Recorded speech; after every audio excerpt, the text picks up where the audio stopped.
Welcome to Startup Grind's virtual event today. We are so excited that you are here. Ignite your influence, neuroscience strategies to boost your impact while also fighting startup burnout.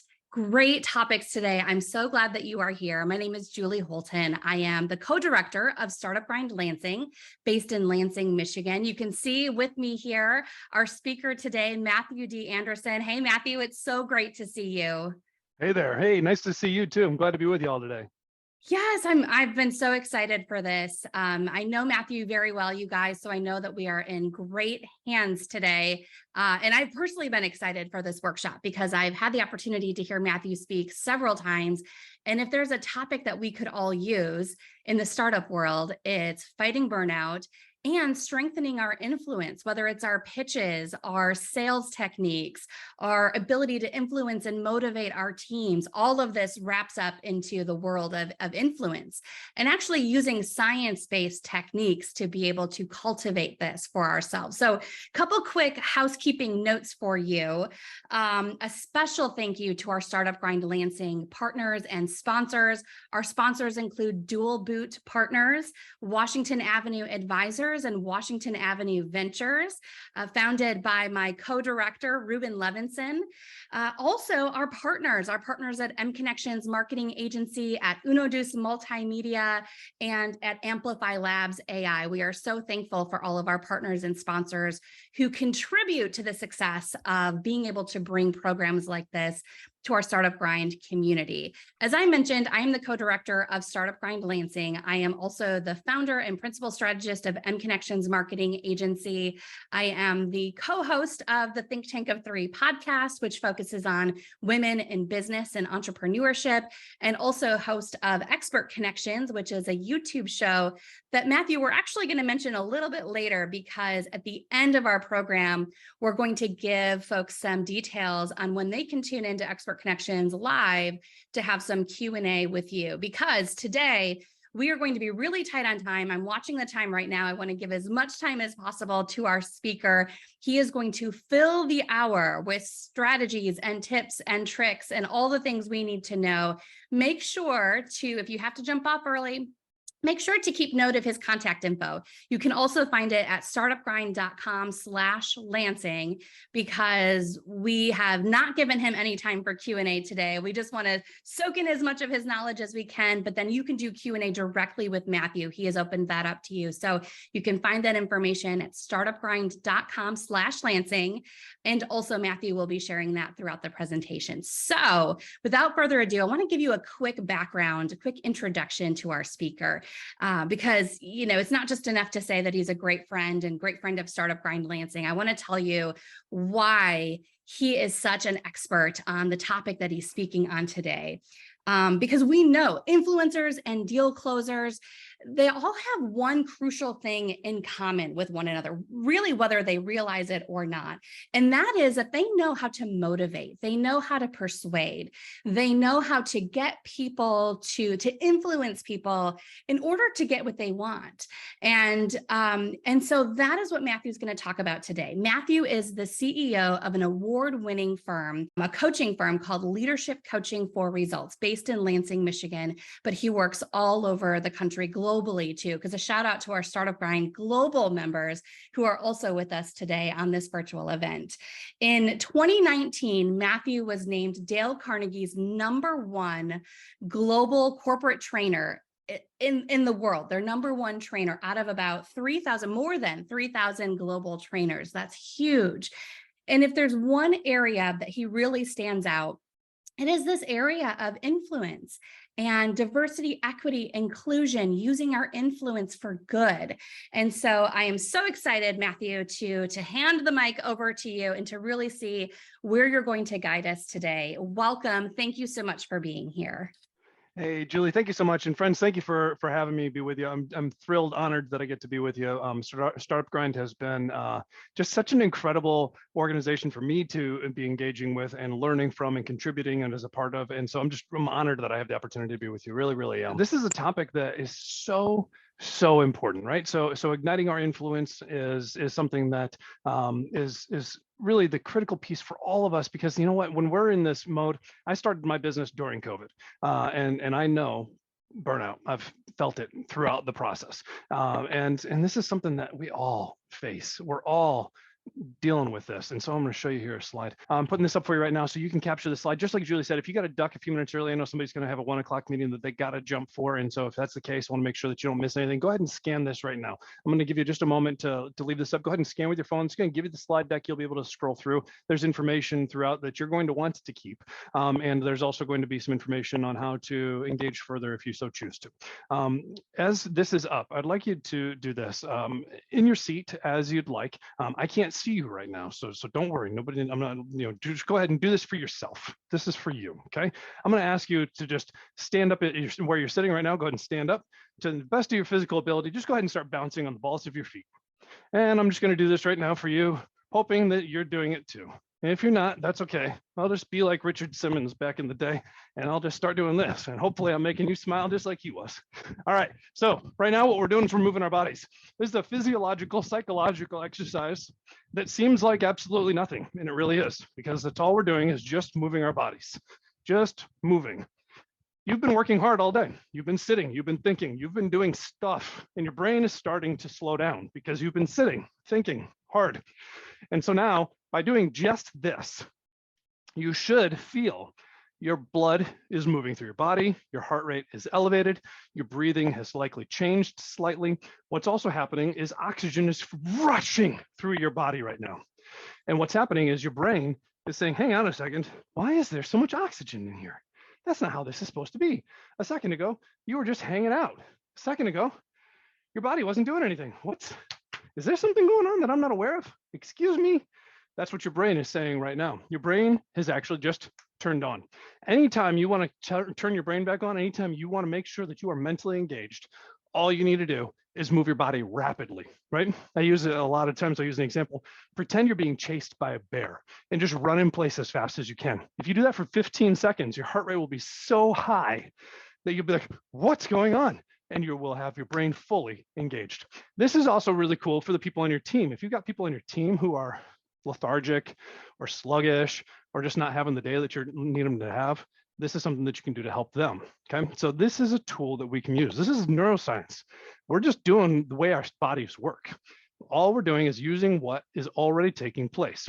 You have what's called fight and flight. You're familiar with this. If you get scared, you either freeze or you want to fight it because it's time to protect yourself, okay? This is part of the animal deep part of our brains. We're trying to protect ourselves. That's what we're trying to do all the time. That's all our brains are trying to do, keep us going.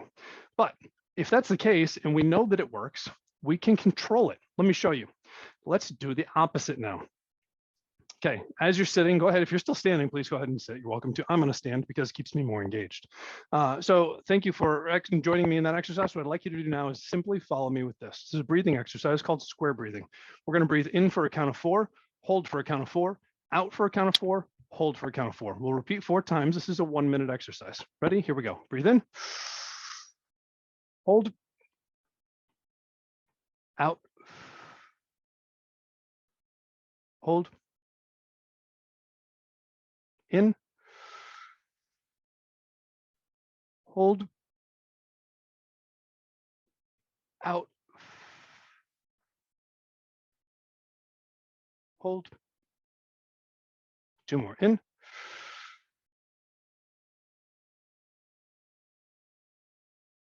Out.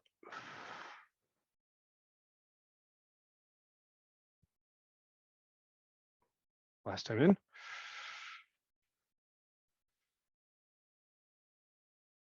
And out. Now, what you should be feeling, I certainly am, my heart rate has completely calmed. It has slowed down. My energy is calmer now. You can even tell. I can certainly tell. Your energy probably feels calmer as well. I use this with my children all the time. I have a 5, 7, and 9-year-old, and when one of them falls off their bike and scrapes their knee and is screaming hysterically, this is the thing that I do to help calm them down enough to see, is it just a knee scrape or did you actually break something? I can't tell. You're screaming and freaking out, right? We square breathe and it calms our nervous system. This is something that actually Navy SEALs use. They use this because they go do Navy SEAL stuff in foreign land coming out of the water middle of the night to go to seal stuff. And they can't have their natural nervous system, the natural psychology of their brains override what they need to do in that moment, because we do get scared. Our bodies do freeze up. We do face burnout. We do face paralyzing fears. We have this take place all the time. We can control it. We can. This is how. So I've now put you into a more restful state. I'm going to ask you to stand back up again and just bounce on the balls of your feet. I just want to get your energy back up one more time, just to make sure that you don't fall asleep since it's lunchtime, and I just put you in a calm state. And here we go. All right, back to it. So what I'd like to encourage you to be thinking about is this. Not that. That's not what I want you to think about. I'll stop that. What I'd like you to be thinking about for a moment right now is the thing that you're the proudest of, something that you are so proud of that you point to it regularly and go, that's the thing that I'm really proud of. That thing, right? So Julie just introduced me as one of the #1 corporate trainers in the world for Dale Carnegie. In 2019, that was the case. I was really, really proud to have that be the case. They gave me this really cool piece of glass, right? Now, what's neat is, I was in Dallas and there's 800 people and I got to do the closing talk in front of everybody. And it was really pretty cool. It was a really neat honor that I got to do that. But when I got that piece of glass, it wasn't just an honor. It represented about 18 months of intentional hard work. Truly, I was trying to win. I knew I had a high score, but I didn't know that I could, right? And so I was trying really hard to basically prove myself and give outcomes to the clients. That was to me, what happened was, if I was #1, that meant that I was giving #1 outcomes. And I really, really, really pride myself on giving phenomenal outcomes to folks, right? And so when I got that honor, it was cool. But what I saw wasn't a piece of glass. What I saw was a boy's face. I saw his face because he was one of the kids that I had the opportunity to serve during that period of time. And he was the one that had the most profound impact on me, because he came to me one day at the end of our program and he said, I think about suicide every day of my life. I just remember thinking, I'm like, this was a high school boy. He was 14. I had been suicidal when I was 19. And man, I know how easy it is to make that choice when you're finally ready to make it. And I could tell in that moment that this boy, that if I didn't handle that conversation the right way, I wouldn't see him the next day. The stakes were as real as they get. And when I think about the work that we do, where we are literally holding people's lives in our hands every single day, our own, our families, our employees, our clients, our end users, all these folks trust us. We have to trust ourselves. If we don't trust ourselves, even when it's hard, why should anyone else? We have to trust ourselves. And so I gave a whole series of talks. I did a 25 stop speaking tour during COVID on this topic of trust yourself, because that was the thing. When I heard that boy say, I think about suicide every day of my life, the very first thing I thought was just like, please, I'm a person of faith. And I was just like, please just help me help this kid. And all I heard back was, trust yourself. And today that boy is still alive, because I did exactly what I needed to do, because I trusted myself. The experiences that I had when I was 19 that I didn't want to face and that I'm not proud of and that I'm not really thrilled are a part of my story were exactly the experiences I needed to help that boy so that he would still be alive today. That's my proudest accomplishment, that he is still alive. And I got a cool piece of glass that shows me his face every time I look at it, okay? That's my proudest accomplishment. I would like you to be thinking about yours right now. What is your proudest accomplishment? It's important that we do this. Why? Because in America, we suck at holding ourselves up. We just suck at it, okay? In Western society, I'm glad we've got a global audience today. This is awesome. Julie kills it at promoting things. It's just amazing what you do, Julie.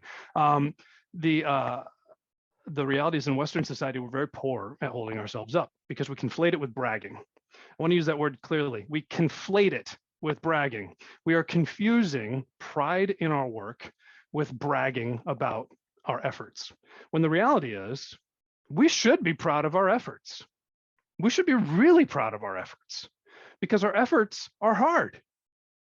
Listen, you're all startup founders and owners. And you know how thankless this is. That's why we're doing this in the first place, because we all know how hard and thankless this can be to be the one who's leading the charge. And when no one culturally holds themselves up and there's no one there for us, who's going to hold us up if not us? No one. And we're going to burn out and we're going to crash. Neuroscience strategies to boost your impact while fighting startup burnout. That's what we called this today. Because these strategies work. You can use them on yourself and you can use them on other people. Let me show you this. One of the things that we need to be doing with recognizing our own successes and our own pride is because we need to be doing a better job of respecting ourselves. This is a concept called leaders rest. When I started leadership coaching for results during COVID, I knew that there were things that I believed were very, very important that we are not teaching in the leadership space. I had the opportunity to work with Dale Carnegie on their advanced leadership program. I actually helped in the curriculum design, and the final prove out, they had me go as essentially the delivery person to say, like, yeah, I mean, what you think is good, but when you do it in real life, it's not going to work that way. And so I had the opportunity to really work with them in that way. And one of the pieces that I said was, I'm really thinking that we just assume that people understand how to respect each other. And I'm watching the nightly news and it doesn't really look like that. And they, oh yeah, well, it respects, that's not one of the things that we're going to include right now. I'm not denigrating Dale Carnegie, by the way, at all. Their work is really, really good work. And if you want to go take Dale Carnegie, I always recommend Dale Carnegie. I saw a gap. One of them was respect. The other was empathy. I had started to have the opportunity to work with Athena International. This is a women's leadership organization. I presented for them for the first time back in 2018. And I had the opportunity to start working with them in 2023. And so I've been spending more and more time with them. And as I was learning more about their content, particularly in that period between 18 and 23, I was just fascinated in some of the way that they approached the content, because we don't really talk about empathy, at least pre-2020. We never talked about empathy in leadership development or management. We just didn't, because empathy was like the softest of the soft skills, and it's a difficult concept for people to teach other people in a succinct way, so we just didn't really talk about it. But the reality is, empathy, all empathy really is being a human with another human. So these two things I saw were missing. I also saw that there was still this kind of hanger-on concept of servant leadership, and that you're either a leader or a super leader. And a super leader is a servant leader who actually cares about people, and a regular leader is somebody who only cares about revenue. That's just insane. It's not true. If you're a leader, you should care about revenue. If you're a leader, and if you're a business person, you should care about people. Like, those two things go together. So if you want to be a leader, you're of service. And if you don't want to be a leader, that's okay. And here's the thing. Sometimes you don't have a choice. We all manage something. People process stuff. We're all managers of something. We must do our jobs to manage. Sometimes that means firing people. Sometimes that means doing the unsavory things. When we have the choice to motivate, inspire, and empower, which surprisingly is often, when we have that choice, we can choose to be of service to other people. And when we choose to be of service to other people, it changes the paradigm entirely. And it starts to build trust. Trust is necessary for everything. You already know this. I don't need to tell you about trust. You already know how fragile it is, how difficult it is to build, and how long it takes, and all these things. But we've actually all been totally, massively misled on how to build trust. We can actually make people trust us. We can make someone trust us. I'm going to show you how to do this here in a moment. Okay. You can make someone trust you. I'm using that word make on purpose. I want to make sure that it makes you uncomfortable that I'm saying you can make someone trust you, because you can make someone trust you. Don't get it wrong. You can. I do every day. That's how I do my work, right? If you haven't logged off yet, you trust me enough to not be batshit crazy. So far, that's true. If I see somebody start logging off, well, okay, then I know that clearly I've said something that people don't believe and don't trust me anymore, right? So far, you seem all to trust me. Good. How? Well, we're using neuroscience. We're using how our brain works. I'm going to show you in a minute exactly how to build trust, and that it's not manipulating other people, because as long as we're motivating somebody, we are not manipulating them. Okay. If you motivate somebody towards a positive outcome, a win-win outcome where you win and they win, you have motivated them. If you're motivating them towards a win-lose where you win and they don't, yeah, you've manipulated somebody. The problem is those two things are identical in appearance and they're identical in action. The only difference is intent. That's it. That's the only difference. Those two things, manipulation and motivation, are identical. So if you are doing the right thing and trying to motivate somebody towards win-win, you're motivating, you're doing good work, you're being a leader. If you're trying to manipulate somebody to get a win-lose where you win and they're the one holding the bag, well, Maybe think differently about how you can achieve a win for them as well. Focusing specifically on respect, I want to touch on that for a moment here because it goes back to why we're thinking about what you're proud of. At this point, I hope that you all have something that you're proud of. And what I'd like to ask is right now in the chat, go ahead and share it. Just quickly, it can be a word, it can be a sentence, whatever it is in the chat, go ahead and share. What is the thing that you are the most proud of? I'm going to now open the chat up right here. I know there's been some activity I haven't had the opportunity to look at yet. And I see there's lots going on. So folks, as you are going ahead and sharing, I'm going to start reviewing that and we'll talk about it. In the meantime, let me share with you this. When we are focusing on having greater pride for ourselves, it does two things. First, it helps us to see the positive stuff because it's really, really easy to see the negative stuff. Believe me, I'm dealing with the same economy that you are, and I'm in the service industry, and it's a difficult time right now for a lot of folks. I have 3 clients that are facing bankruptcy because of the economy right now. I really do. I mean, this is not, you know, an easy world for a lot of us, right? And so if you're faced with something that is just absolutely hard and you're burnt out and you're exhausted and you're just trying to drudge and make it happen, that's where some of us are. We'll all be there again. If you're not there right now, you know exactly what I'm talking about because you know what I'm talking about. When we hold ourselves up and we see like, hey, I did this, I'm really proud of that, it makes all of a sudden a list of all the great things that we've already accomplished. And it makes it really easy for us to see all of a sudden like, hey, I can do hard things, right? Like when I went to grad school and I ended up with 2 graduate degrees instead of 1, but it also took 4.5 years instead of 3. Well, okay, fine. You know, it was good at the end, but it was work for 4.5 years. It was a lot of work with kids, right? And at the end, I'm glad I did it and it was worth doing and I'm proud of it. And that's something that I can say, I can do hard things, right? If I can go to grad school with kids, newborns, then sure, I could probably figure out my startup, right? So we identify the things that we're proud of, being parent to my kids' needs and being flexible enough to pivot as an entrepreneur to meet my community's needs. Love that. Proud of adaptability, formerly known during COVID as a pilot until we started, I hate that word, or pivot, yeah. Most proud of how I've changed to support my son, yes. Proud of sticking to it and not giving up and being a mom, yeah. Proud of all the people I've connected with. So what's awesome is I'm looking at this quickly, I'm seeing a ton of things that are absolutely not related to our businesses. And this is so important that we recognize this right now, because if you just didn't talk about your business, why the hell do you think your employees ever would? They won't.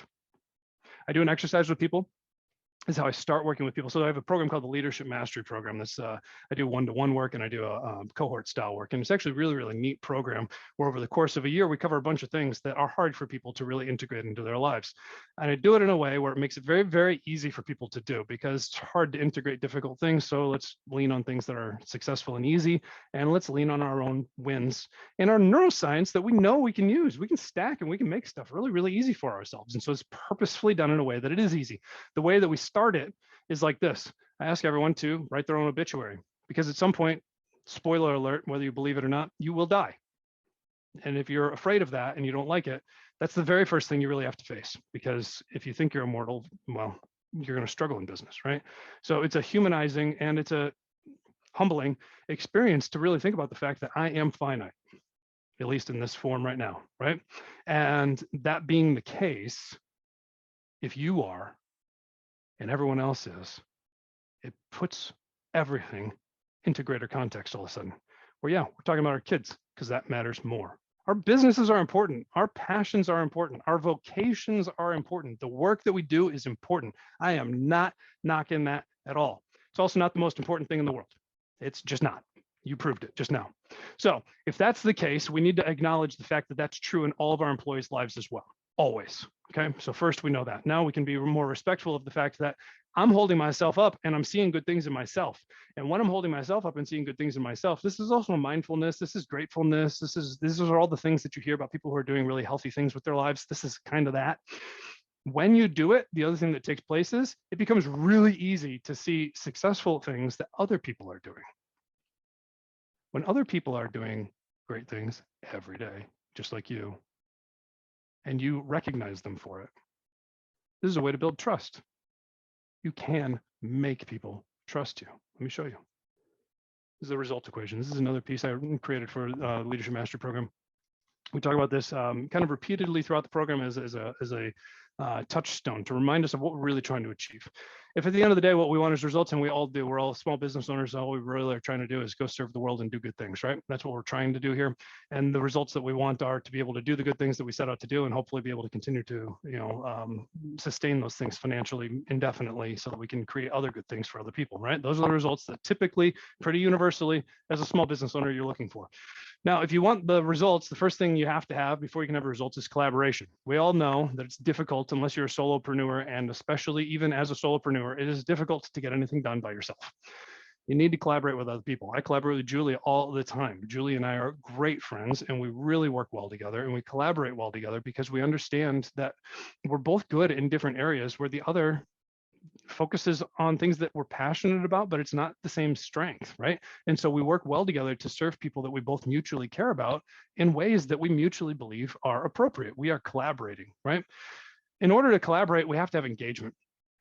Engagement is a fascinating thing. I've studied now for 2 decades. I've been studying since 2003 engagement. It peaked in 2018-19 at the highest it had ever been on record, which was that 3 in 10 people were actively engaged. 30% of our staff was actively engaged.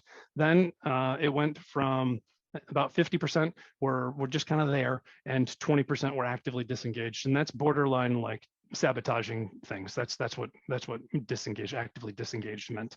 Okay, so that was the case pre-COVID. Then we had the Great Resignation, and everything flipped upside down, and we know why.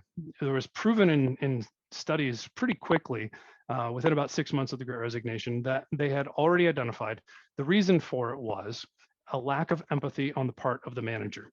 We've heard the story time and time and time again. People don't quit jobs, they quit people.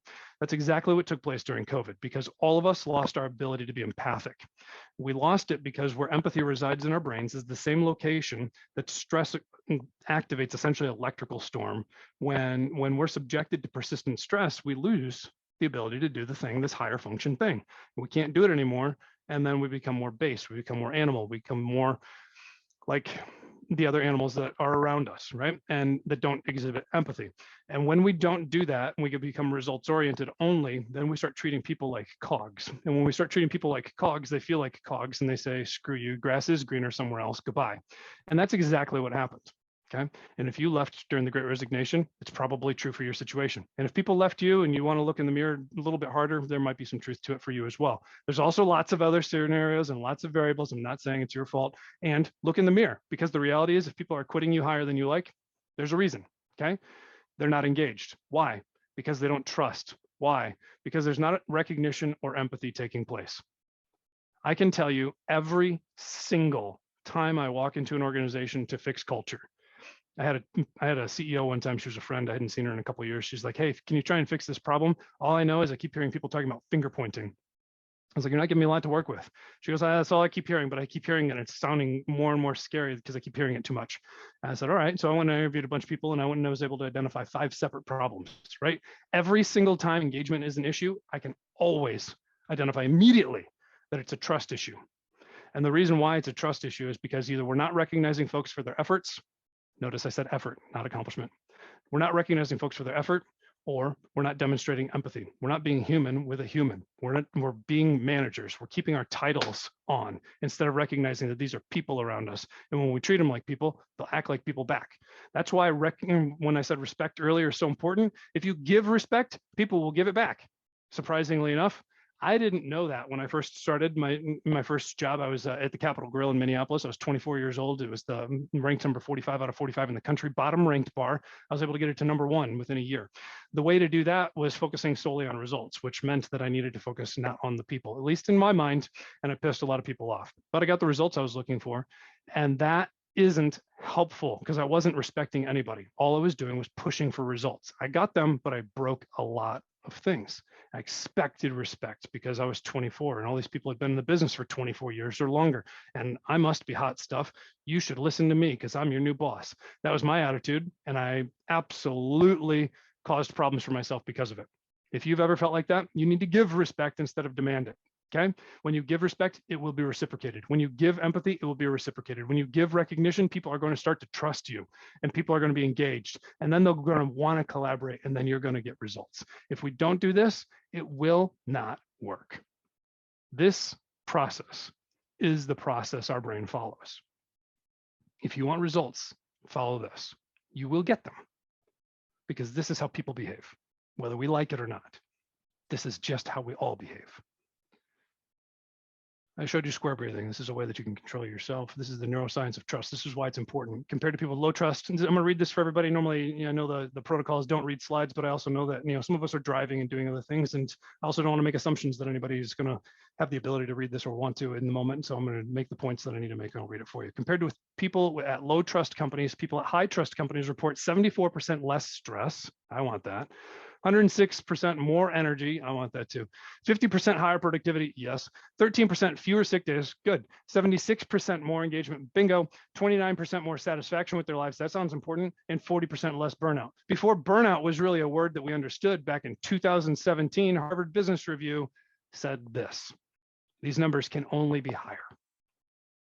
They can only be higher 6 years later. They're definitely not lower. I'm waiting for the study to come back out and prove it again. But until then, this is the case. When people trust, good things happen, and we can make them trust us. Let me show you how. Think about how you had the opportunity to appreciate folks for different things, right? You could say thank you, your pleases and your thank yous. You were learning all that stuff when you were a kid, right? And we learned it, and we learned to be, it was very perfunctory. It was very, you just do this thing, right? When I was, I learned that. That's how a lot of us learn how to give respect and be respectful. Is just kind of the automatic thing that you do, whether you're really thinking about it or not. So I was doing that automatic thing that you do when I was at my restaurant at 24 years old in Capitol Grill in Minneapolis. And I had all these servers that I was cashing out at the end of the night, and I'd give them like $400 every single night. And they'd made so much money. I was just like, oh my God, you guys make more money than me as a manager. Like, this is so annoying. I really had a chip on my shoulder and an attitude. But the thing about it was, I also understood I needed to try to hold these people up to the extent that I could. So I would always at the end of the night say, hey, good job tonight, good job tonight, good job tonight, good job tonight, good job tonight, good job tonight, and shake their hands. I'd say, good job. I'd do all the things that we're all supposed to do, right? Give lip service, because that's what we're supposed to do. Make people feel important, whether they do or don't. Those are the things that I believed were true, even though I didn't know any better at the time. And so I was doing this where I'm saying, hey, good job tonight, good job tonight, good job tonight. And I go to shake this guy's hand. And as my hand is extended, there's this whole line of people standing here waiting to get their money. And this guy is looking at my hand and he goes, what did I do well tonight? And I'm just like, and in my mind, I'm thinking, I'm like, dude, like, I didn't have to come to your table. You didn't spill any lobster bisque. No steaks got burned. Like, you did a fine job. Like, I'm saying good job because I didn't gotta come, deal with any of your crap. Good job. That's all I've got going in my head, right? And it's like, and he's looking at my hand and he goes, yeah, that's what I thought. And he leaves my hand extended and he walks away as all these other people go, oh, right? And so I will never forget that moment, ever. It's seared into my brain deeply and on purpose, necessarily, okay? Because I needed to realize that, like, hey, this is not an okay thing. You can't just pay lip service to people. I tell you that story and I hope it sounds embarrassing and painful. I hope it does. And I hope that none of you are going to have to repeat the mistake that I made, because it was embarrassing and it was painful. And that's why I share it, because hopefully you don't have to have that experience. Here's what we can do instead. What I was trying to do was recognize them for their effort. I was trying to say, good job tonight. That's all I was really trying to do. But what I wasn't doing was backing it with anything to say, oh yeah, hey, like, there's a reason why I'm saying good job. So instead, what we can do is we can focus on people's effort, okay?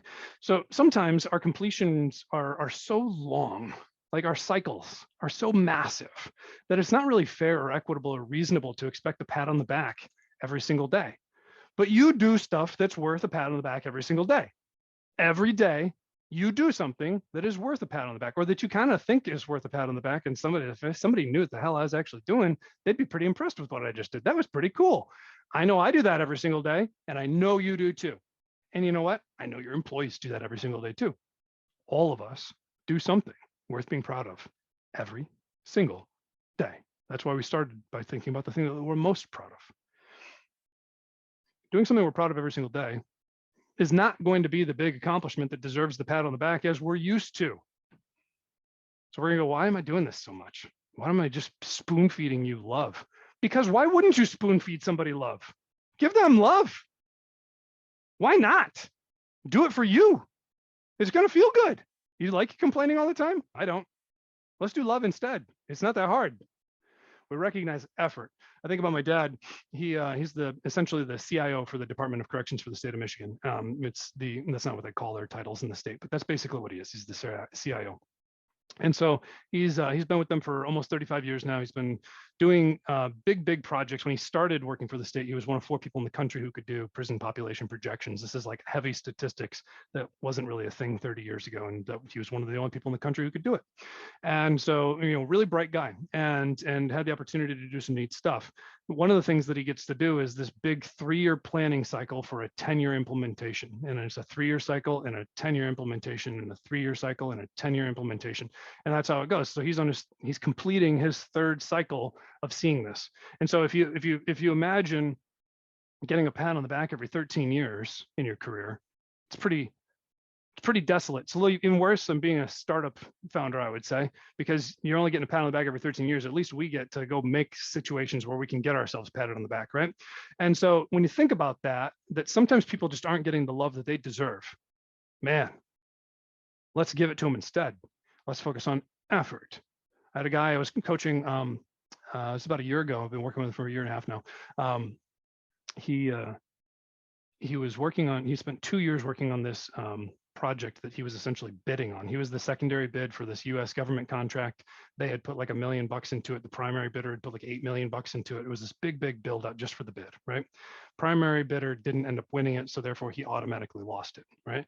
And so all this work, all this effort was just absolutely lost. Really of no fault of his own. It became the primary vendor's responsibility. It wasn't on him that they didn't win. And this guy was devastated. And like, he called me, he's like, hey, didn't fly. And they really thought it was going to too. So this was like a devastating loss. And he's like, I don't know if I can even stay here. Like, I think I got to quit. I'm like, I don't know if I can do this. Like, what am I supposed to do now? So the next day they had their leadership meeting, and the CEO in front of 80 of the executive and management level folks says, this guy's a really high level guy. The CEO says to everybody like, hey, he spent the last 2 years working on this and and you know what? It's not on him that we didn't win. That's not on him. And what we need to do is, we learned this and we learned this and we can try this and we know this now and we didn't know that before. And now we're going to do things this way. You know what we really need to do? We really need to thank him because everything that he did taught us all that. And we're going to be better tomorrow because of today. And so let's give him some appreciation. Man, that guy was floating on cloud 9 and he lost. If you want people to follow you, if you want people to trust you, if you want people to do the things that you need them to do, if you want to influence people, if you want to ignite your influence, this is how. We recognize people's effort, not their accomplishment, not their completion, not the failure, not the win. Effort. You can focus on all that other stuff. But in this situation with what we're discussing right now, we recognize people for their effort. Now you may be thinking, okay, so recognize people for their effort. That doesn't sound that hard. Well, what's so special about recognizing people? I know how to do that. Good, I hope you do. And if you don't, I'm going to share with you a better way to do it. And even if you do, I'm going to share with you a way that's going to amplify it, okay? Because recognition, like I said, is, hey, good job tonight, good job tonight, good job tonight. It was me recognizing with lip service, right? That is recognition. And so if you think it's recognition, that is not what we are trying to achieve. I want to be really clear. That is unhelpful. And it's going to cause you more pain than you think, long-term, not short-term, okay? And so instead what we can do is we can help people by showing them that we see who they are. If you've ever done yoga, then you're familiar with this concept of the term namaste.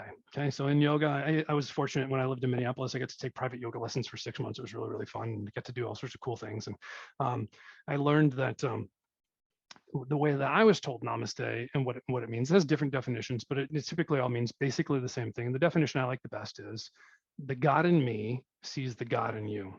The special, unique, spiritual part of our human experience. That part of me sees that part of you. I see you. You've seen the movie Avatar, the tall blue people. That's what they say. They don't say, I love you. They say, I see you, right? You have been seen before. You have not been seen lots of times, but you have been seen. And you absolutely know what it feels like to be seen. To have somebody really give you that piece of appreciation, that compliment, that recognition, that kind word that they didn't owe, but they gave anyway. You've gotten that. You're like, woo! You feel that, right? Like, oh my God, wow. When you feel that, that's what we're talking about. You've done that for other people too, either on purpose or by accident, but you know that you've done it before. We've all done it before, okay? We all know exactly what I'm talking about right now. We've all felt it. We've all experienced it. We've all seen it. We don't all know how to do it all the time. It's not that hard to do, though. It's just taking what you already know how to do and adding to it. So when we're recognizing other people, what we're doing is we're not saying, hey, thanks for doing the thing. My wife brought me a smoothie a few minutes before we began, right? So instead of me saying, hey, thanks for making me a smoothie, like I could say that and that's fine. And there's nothing wrong with saying that. And if I say that, I'm being grateful, right? I'm also just kind of doing my job. I'm appreciating the fact that my wife put effort into something. So what I could say is, hey, I appreciate that you took a break from your work for a minute to take a few minutes and make lunch for me. I was focused on getting ready for this talk and getting ready to make sure that I can give my best. And you took your time to make sure that I could be my best. And so I appreciate that. That is recognition, right? That's real recognition. What we can do is we can say, like, we can tell people like who they are. Well, let's take it even deeper. Because you did that for me, what it really shows is how much you care about me. It shows that you recognize that I need support and you're giving it to me. And that's what I'm looking for in a partner, is somebody who's got my back. So thank you. Boom. Say that to your partner tonight. See what happens. My God, good things, I'll tell you that, right? We can do this. We can do this every day. We can recognize folks for their effort. Now, you can focus and give them big appreciation, give them the ribbons and the awards and the pats and the praise and all the stuff. You can do all that too, and you should, because they still want it. But you do this every single day with someone. It doesn't matter. It doesn't need to be the same person every single day. You do this every single day. Then what you're going to find is that over time, people around you trust you, and people around you are engaged with you, and people around with you collaborate with you, and you get results. This is a marathon, not a sprint. And you're a startup, you didn't think that you were going to be a millionaire tomorrow. If you did, you realized real quick that that's the startup founder's fallacy, right? That you're not going to be tomorrow, right? It's going to take a long. All right. Looks like Matthew's internet froze. Nothing like live Zoom technology. I'm going to see if we can get Matthew back here in just a moment. How is everyone feeling so far about Matthew's talk? We are almost to the end. We've got about 15 minutes left. And I'm telling you, I just love his energy and his enthusiasm. Anyone so far getting some takeaways that are going to help them as they're working on their business, on their startup? I can see in the comments, I've been getting a lot of private comments too from those of you who are tuning in from all over the world. It's so amazing.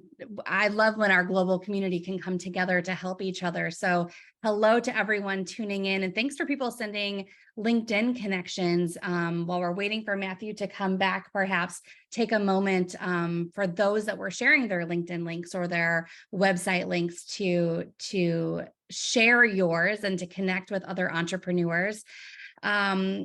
Yes. Hi, Dean. Hi, David. Hi, Stephanie, Alan. It's so good to see all of you tuning in, and a wide variety of businesses and types of businesses and roles within the startup community. So it's really great to have all of you here. I'm going to give it just a couple minutes to see if we can get Matthew back so that he can wrap up his talk, and then we'll go from there. So in the meantime, let's throw out a question to the group. What is one piece of takeaway that has really resonated with you so far? Maybe there's something Matthew has said. Maybe there's a situation he has described. He was just talking about giving recognition. And my partner's on this Zoom call, so I like the idea of giving your partner some recognition tonight. But back in the business world, what are some takeaways that you're all gaining from this so far? Would love to hear your perspective in the chat box. Have that open if any of you are able to jump in. And Matthew is messaging me right now, so we'll see if he's able to connect back.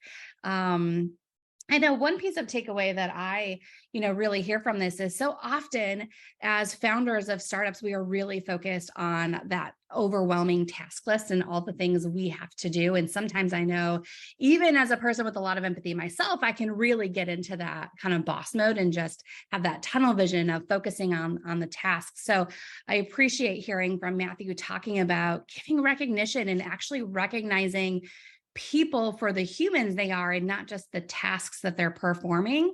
And so, that example he gave as he was handing out the paychecks and someone actually said, well, what did I do tonight that was so good? Like that for me is a good kind of wake up call reminder of, yeah, let's not just it's not just lip service. Let's make sure people know that we really appreciate them and truly give them as, that recognition. Okay, so jumping over into the chat box here, Alan says, always recognizing people for their efforts. Yeah, absolutely. Like that. It sounds like that's resonating with a lot of us. Dave says, I'm seeing you right now as a thoughtful, caring person who recognized that Matthew's internet froze and here he is back. I don't know what happened there. Oh, you know what? It's technology, right? Like that is the pros and cons of having a globally attended virtual event. So Matthew, no problem. We've just been kind of talking through, or I've been talking to myself, but in the chat box about some of the things that are resonating with us so far and the takeaways that we're already gaining from your talk. So since we've lost a few minutes, I'm going to go ahead and hand it back over to you. And folks, I'm going to let Matthew, even though this will go a little long, I'm going to let him kind of ignore the clock, if you will, and continue with his talk as is. And those who are able to stay through to the end, great, you'll get the whole thing. If you have to jump off right at 1 o'clock or early, please go ahead and do so, and we'll make the replay available afterwards for everyone. But for those of us who have some time, Matthew, let's just dive right back in. Thank you. I appreciate that. Yeah, sorry about that. It's a really strange situation, but you get a new laptop and weird things happen, right? So here's what I wanted to share with you, is that what I just said about recognition can be immediately applied to another technique. This is called the understanding technique, okay? This technique is truly the way to get someone really to get deep down and understand why they are doing what they're doing. Okay. If you're having a challenge with somebody else, and when you're faced with burnout level stress, it's not uncommon for us to kind of not really see reality the way that we believe reality actually is. Reality is a little bit different when we're thinking so doom and gloom. And in burnout, it's just exhausting and depressing and tiring, right? And so we're not necessarily seeing the world in a good way. So what we need to do is we need to think like, what's going on? What do I not know? What do I think I know that I don't know? How do I understand the other person? This is a way to get through conflict. This is actually, so my first graduate degree is in conflict management, okay? And my master's thesis became this book called There's No Such Thing as Right and Wrong. And I was actually really honored that I was, Governor Snyder, governor of Michigan, he put a quote on the back of the book saying that, his whole agenda as a Michigan governor was to try to bring Michiganders closer together. And he believes the philosophy of what we're discussing here will really bring Americans closer together. And so, that was really heartening to me that a governor said that. I really appreciated it. He put it on a book. I thought it was very kind. This comes from my book, and that this is a way for us to deal with conflict. Now, conflict, we're deviating slightly here. Conflict isn't necessarily what we were starting to talk about when we were talking about burnout, but what I'd like to suggest is that if you are facing burnout, you're in conflict with yourself and you're in conflict with the universe, and therefore there's probably application here for you, okay? And regardless, if you're facing burnout, you're probably not seeing reality of the other people as well as you'd like, and this is the way that you can. When you understand the other person, it's really difficult to damn them, okay? I was extremely homophobic when I was 17 years old. I also didn't know any people from the LGBTQIA community. And I had an opportunity to work with a gentleman when I started working in restaurants. I spent a decade in the restaurant industry. When I started working in restaurants, I was for the very first time exposed to people from that community. And I didn't really know what I didn't know. I just knew that I had this irrational uncomfortability and fear or whatever it was. And so I asked this guy one time, I was like, and this is 2003. So this conversation around gay rights was dramatically different. And I said, tell me, are you born gay or do you choose to be? And it's really, it was an honest conversation of naivety and would you please help me learn what I don't know, right? And I asked him, and he said, I don't know. I think I was born this way, but I don't know. He's like, what I do know though is I'm happy with my partner. And I want to be happy, and he makes me happy. And if being happy means I'm choosing to be gay, well, I don't care because I'm choosing to be happy. Earthquake in my mind. It was just like the most foundation shattering way to hear a response. I didn't expect it at all. And it completely changed my perspective on homosexuality. At that time, I was fearful for no reason whatsoever. It was just something that I put in my own head or allowed to be put into my head, had no basis in reality. And all of a sudden, somebody told me something and it changed my mind because I realized this isn't about what we're making it about. What it's really about is people being happy. And if you like pizza and I like steak, who gets to decide which one of us is going to legislate the other out of the opinion, out of the story? Like, it's not going to work that way. I like one, you like the other. It's okay. It doesn't matter. It makes our world go round, right? So when we try to understand the other person, it changes our perspective. I wanted to actually understand this guy because I didn't. And when I actually tried to, and when I actually listened, I actually understood something completely different than I thought. And so I share that with you to, again, hopefully allow you to shortcut through pain that I've experienced. Where if that's your situation, where you've got some situation with somebody, maybe it's with team member, maybe it's your business partner, where you're just not on the same page and you can't figure out how. It may very well be that you don't have the full story or that you're seeing it from a different perspective. There was a study done recently, another Harvard Business Review study that talked about penguins. And when somebody says the word penguin, there's a 12% chance that the idea that's in my head is now in your head. Okay. When I said penguins, I was thinking of the ones that have the little yellow stuff and they're standing and they're waddling like this, right? Did you think of the yellow stuff? If you didn't think of my penguin. Did you think of them laying down or in the water? If you did, you didn't think of my penguin, right? Did you think about the zoo or out in their natural habitat? Well, they were in their natural habitat in my head, but I didn't communicate that, right? So what's in my head, even though we're thinking about the same thing, we're thinking about completely different things. Only 12% of the time, 12, failing miserably. Only 12% of the time is the image in our head communicated in the image of someone else's head. That's really bad. That means we need this. We need this understanding technique. What we do first is we recognize the other person. Give them some love, like I just showed you. Don't give them some lip service. Give them love. Recognize them. Say, I see you. You are who you are because of what you've done. Thank you. I see that. You are this person. Ask a question or multiple questions. Just be quiet. Keep going. Do it again, over and over. Every time they conclude, you can recognize something about what they said. I'm not saying agree, I'm saying recognize. I never would have thought of it that way. From my experience, that sounds like the most lunatic thing in the world, but I understand from your experience, that makes total sense. And so from that, I mean, like, all right, cool, good, great. Like now, how do we implement that? I would have never thought that would actually work, but I'm hearing that it could. So tell me more, like, how would it work, right? You don't have to agree. I did not say that. You don't have to agree at all. Coach separately. We can talk about coaching and when and how. Do it separately. Right now, you're just trying to hold them up and you're trying to get information. If you attack them or if you argue with them or if you try to coach them, you're going to beat something out of them and then you're not going to get what you want. What you're really trying to get is them to share. Now, there's some notes here on the bottom that are important. For this to work effectively, you must be a big enough person to put your ego on the shelf for the duration of the conversation, okay? This is making the assumption that you're a leader and that you're behaving like a leader. And a leader doesn't really matter what the leader wants necessarily. It's the leader's job, okay? And so you put you on the shelf and just be there as another person for a minute. You got to give respect to the other person, okay? Now, here's the thing. It says, even if you don't believe they deserve it. Here's the thing. You can always respect other people, always, no matter what. Even people you don't like, even people from the opposing political party. You can always respect that a human being is a human being because that's true. All humans are humans, whether you agree with their rapper or their lifestyle or their culture or their beliefs or their way of living life in a happy way that makes them feel fulfilled. It doesn't matter. Everyone deserves to be treated like a human because they are, and everyone deserves the respect of being a human because they are. And so we can and should and must do simply that. And because we can always do that, we can always be successful. If you don't want to respect that another human is another human, that's okay. That's your choice. That's up to you. You will fail at this with that individual because that person is still a human and they do deserve respect. You then have to reframe in your own mind, what is the definition of winning an argument?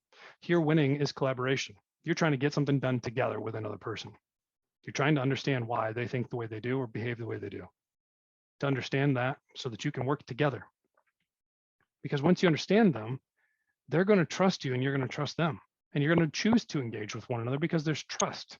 And with that trust and with that engagement, you'll immediately have collaboration because now the two of you realize, hey, you know what? That big, hairy, scary thing in the middle that we thought we couldn't navigate around, it's really not that big, hairy, scary thing at all. I just realized that you got your part over here that makes sense and I got mine. And let's just respect the part that we both realize we don't need to be dealing with right now because it doesn't impact anything anyway. Let's ignore it and move on. You do that, you can get results immediately. So what I'd like to start concluding with, because we are coming hot on time here. I have a gift for you right now. I'm going to move through these slides. If you've got your phone, go ahead and scan this. This is going to be a sample chapter to my book. And if you would like to read the chapter on racism in particular, that's what this sample chapter is, then I'd encourage you. Each of these chapters, what the book is all about is what we've discussed here today. Essentially that there really is no such thing as right and wrong. And in the situations that we're in, it's all contextual, it's all subjective. And what the whole premise of this book is that you and I believe what we believe based on some of our lived experiences. So we're business owners, founders, startup people. We've had a dramatically different ride than the people who work for us or the people who used to work for us when we worked for someone else. This is a different ride that we're on now, and we have to think and behave differently. And it doesn't matter if we agree with other people, we just need to realize that they don't agree with us, and how do we work together anyway. So this book talks about killing people because that's something that we all say is wrong, but we have sanctioned killing. Talks about racism. Talks about January 6th and the 2020 election. Talks about COVID and the media. Talks about abortion. And essentially, it paints a picture of why each side believes what they believe. There's a lot of research in here, 136 citations. And the whole point of it is that what we think is real isn't necessarily real. And it's time for us to be grown-ups and to try to understand the other person instead of damning them. We watch the nightly news every single night. We see these people who are supposed to be our best and brightest as our political leaders. I use that word. They're not leaders. These are cartoon characters, and it's unhelpful behavior. And we are not them, and they are our role models, but they're role modeling poorly. We need to do better. We should do better. We can and deserve better. That's what this whole book is about, is getting out of our own ways so that we can transform conflict into collaboration and so that we can go ahead and live the lives that we need and want to live. This talks about the Leadership Mastery Program. Everything that we discussed here today is a part of the Leadership Mastery Program. So if it hit home with you on what we're discussing here for yourself personally or for somebody around you, what I'd like to share is this is one of, well, I kind of showed you a little bit of a smattering of things, but this is essentially just one sliver, 1/12 of what takes place in the Leadership Mastery Program. Those are highly engaging and there's a lot of back and forth and a lot of interplay. They're cohort style. Folks are going to be working together to understand and learn different things in different ways. What's neat too is it's industry agnostic. So I got a guy who works in restaurants and a guy who works in this massive nonprofit, and they both have the exact same problem, and they don't realize that it's like the exact same problem. And so I said, hey, when you two are in the same cohort together, you're going to realize that you're going to be able to solve each other's problems. And they did. And so it's really, really neat. The other thing that I'm proud of in this, I've been in development work for 10 years, right? And so doing Dale Carnegie, I now am the first male facilitator for Athena International, doing leadership work for them, teaching allyship. DEI is work that I really care a lot about because it is this intersection of conflict. And it's also culture. And so like this whole piece is really where I live, right? The thing that's neat is in development work, there's usually no way to prove that it worked. You can just say you feel better or you are better or you're less of an asshole or whatever, right? But it's rare for somebody to say, I can prove demonstrably that we had an outcome that is positive because of this work. And so I have on here that talks about the Leadership Mastery Program, because in that program, people are finding over $100,000 in new monies or savings for their organization, because we've all felt deep inside of us, God, if only we just, right? Now you're a startup, you are, God, if only, you're doing it right now. You're doing it right now. And the people who are working around you probably have great ideas that would be helpful in your organization. And so if that's true, I would like to ask the opportunity to serve, because this is the work I do. This is what I love. This is it. I serve people. This is what I do. I want to help. And so if I can help you, please allow me. More information here. If you're looking to follow up and connect on any of these things, you can get all the information on Leadership Coaching for Results, where you can talk about one-on-one coaching. We can talk about the Leadership Mastery Program. We can talk about doing customized culture solutions that take place in your organization based on problems, kind of like that finger pointing issue that we talked about. There's a digital catalog here. You can go to my website, talks about my book and my art and all the other socials. And then I've got my CV if you need that for anything, for whatever reason there too. And then finally, here's this QR code, because if you want to scan it, you'll be able to capture all the information for the day. So with that, I do want to leave you with this, that essentially when I started my journey as a nonprofit, or as a founder, when I went off on my own during COVID, I realized for the very first time, I had partners for 7 years, and I knew what it was like to be an owner, but I didn't know what it was like to be a solopreneur. And I realized how lonely it is and how hard it can be, because we got folks around us, sure, but not everybody gets it. Unless they sign the front, they don't know what it's really like. Even I didn't really get it until I was by myself. And so I want to share with you this. There are people who get it, and there are people who can help, and there are people who are there for you. You're not alone, right? You're just not. Might feel like it, but you're not. So start holding yourself up. If you're feeling burnt out, if you're feeling exhausted, if you're feeling tired, if you're feeling like this thing just isn't working anymore, hold yourself up. Focus on the positives. Ignite your own influence for yourself. Because when you do, you're going to feel it. You remember it. You know what it is. It's still in there. You just got to turn it back on again. Hold yourself up. Hold other people up. By holding them up, you're going to feel better too. It's going to make you feel good that you make them feel good. It's going to make you feel good that you make you feel good. Making you feel good is going to make all the neuroscience stuff in your head start doing the good stuff that it's supposed to be doing. If you're feeling burnt out and you're feeling tired and you're feeling like this is hard, do what we've talked about today. Give yourself some love. Give love to other people. Try to be more understanding. And you will be surprised at how simple it can be to start to transform your situation, to ignite your own influence, to really get the results that you're looking for. It's been an honor. It's been a pleasure. I really appreciate so much that I had the opportunity to be with you all. If you'd like to continue to spend some time with me and work more, Julie and I are going to do a live webinar and to do a Q&A on some other work as well. And you've got now all my contact information so we can engage. So thank you for allowing me to be with you. Thank you for allowing me this time with you today. And we'll talk to you soon. Let's give Matthew a silent virtual round of applause. Matthew, this was awesome. Thank you so much for everything that you shared with us today. Every time I hear you speak, I get something new. And so really appreciate you taking the time today to go through this with us. As Matthew mentioned, he has a really excellent year-long program that is about to kick off called the Leadership Mastery. And so I encourage you, if you'd like more information on that, connect with Matthew. We'll put his contact details up again in just a moment. And as Matthew mentioned, he's going to join me live on Expert Connections in a couple of weeks. And so he has no idea yet what I'm going to ask him about. So that'll be the fun of it. And we invite you to join us. We will be live on YouTube. I threw the handle for Expert Connections in the chat, so you can copy it down there, like and subscribe. But join Matthew and I on Wednesday, August 9th. We're going to connect there live at 1 p.m. Eastern time.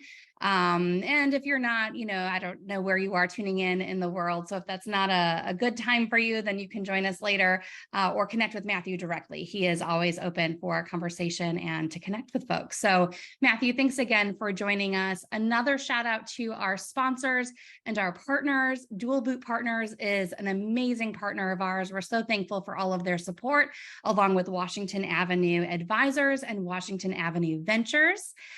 Speaking of which, we have a program coming up in August. Details will be posted soon on a financial literacy for founders program with our own Ruben Levinson. So look for those details soon. If you're not already on our email list, then make sure to go to startupgrind.com/Lansing, and you can easily join our email list there and be kept in the loop on all of our events. And oh yes, quick shout out to our partners, M Connections, Introduce Multimedia, Amplify Labs AI. It takes a village. encouraged to keep this startup grind, the wheels turning. So again, thanks to everyone who tuned in. It was so great to see some familiar names as well as some brand new ones. So I hope you enjoyed today's program as much as I did. And Matthew, we'll see you soon. Thanks so much.